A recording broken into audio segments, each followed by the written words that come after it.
Hello friends, welcome to Sara stories. நாம் இன்றைக்கி பார்க்க போகிற ரெசிபி ஃபிஷ் ஃபிங்கர்ஸ். நல்லா கிறிஸ்பியாக மொறுன்னு டேஸ்டியாக எப்படி செய்யறதுன்னு பார்க்கலாம் வாங்க.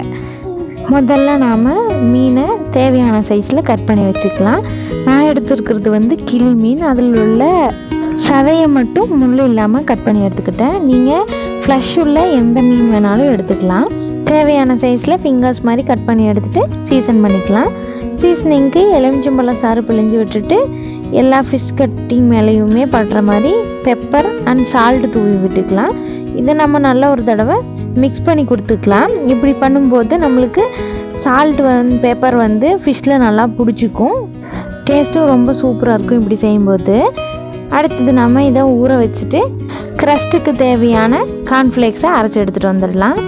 நான் கார்ன்ஃப்ளேக்ஸ் வீட்லேயே பொரிச்சிட்டு அதை நான் அரைச்சி எடுத்துக்க போகிறேன். நீங்கள் கடையில் ரெடிமேடாக வாங்கியிருந்தீங்கன்னா அதை அரைச்சி எடுத்துக்கோங்க.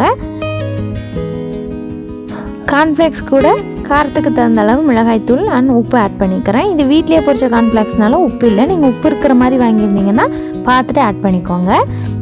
நம்ம அரைச்சி எடுத்துகிட்டு வந்திருந்த கார்ன்ஃப்ளேக்ஸை ஒரு தட்டத்துக்கு ட்ரான்ஸ்ஃபர் பண்ணிட்டேன். ஒன்றும் பாதியமாக அரைச்சி வச்சிங்கன்னா கூட ஓகே தான், ரொம்ப நைஸாக பிளெண்ட் பண்ண வேண்டாம். அடுத்தது கார்ன்ஃப்ளவர் மாவும் எடுத்திருக்கேன். கார்ன்ஃப்ளவர் மாவில் தேவையான அளவு உப்பு அண்ட் பெப்பர் ஆட் பண்ணிக்கலாம். மாவில் நம்ம சீசன் பண்ணாமல் விட்டுட்டோன்னா டேஸ்ட்டு கிடைக்காது, அதனால தான். அடுத்து நீங்கள் இது கூடவே மிளகாய்த்தூள் வேணும்னாலும் ஆட் பண்ணிக்கலாம். அது நல்லா மிக்ஸ் பண்ணி எடுத்துகிட்டு நான் ஒரு 2 முட்டையை எடுத்து நல்லா அடித்து வச்சுக்க போகிறேன். முட்டையை நான் ப்ளைனாக மிக்ஸ் பண்ணி வச்சுக்கிறேன். நீங்கள் வேணும்னா உப்பு போட்டு கூட மிக்ஸ் பண்ணி எடுத்துக்கோங்க. அவ்வளோதான், நம்மளோட ப்ரிப்பரேஷன் எல்லாமே முடிஞ்சிடுச்சு. ஃபிஷ், கார்ன்ஃப்ளேக்ஸ், முட்டை எல்லாமே ரெடியாக இருக்குது.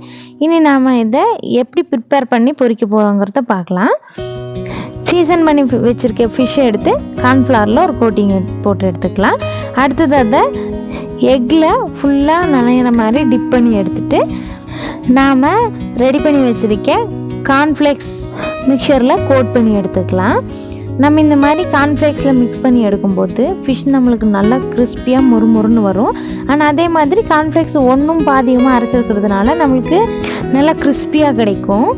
ப்ரெட் க்ரம்ஸ் ஆட் பண்ணினா கூட 1-2 பிரிஞ்சு வரும். ஆனால் நீங்கள் இந்த மாதிரி கார்ன்ஃப்ளேக்ஸ் ஆட் பண்ணும்போது 1 கூட பிரிஞ்சு வராது. பாருங்கள், முதல் ஃபிஷ் துண்டு ரெடி ஆகிடுச்சு. அதே மாதிரி இன்னொரு துண்டு ரெடி பண்ணி காமிக்கிறோம் பாருங்கள்.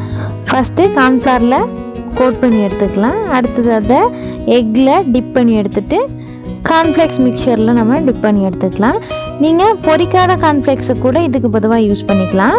அதையும் நீங்கள் ஒன்றும் பாதியமாக அரைச்சி எடுத்துகிட்டு இதுக்கு மேலே கோட் பண்ணிவிட்டு பொரிச்சு எடுக்கும்போது கார்ன்ஃப்ளேக்ஸும் பொரிஞ்சு வந்துடும், மீனும் நல்லா வெந்து வந்துடும். நீங்கள் அப்படி கூட ட்ரை பண்ணலாம்.